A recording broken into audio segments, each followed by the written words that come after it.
Hello everyone, welcome back to TechGems. In today's video, I'll show you how to remove water from the speaker on your Android phone.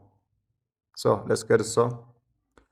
First, use a microfiber cloth or soft tissue to gently dry your phone, and hold the phone with the speaker facing down and gently tap it to help the water come out.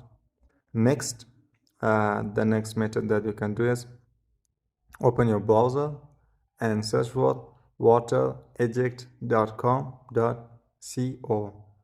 Open the website and play the sound. And the sounds helps push water out of the speaker.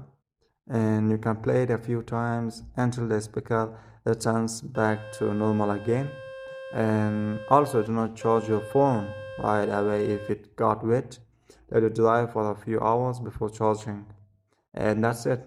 If you found this video helpful, don't forget to leave a like and subscribe to TechGems for more easy tech tutorials. Thanks for watching, and I will see you in the next video.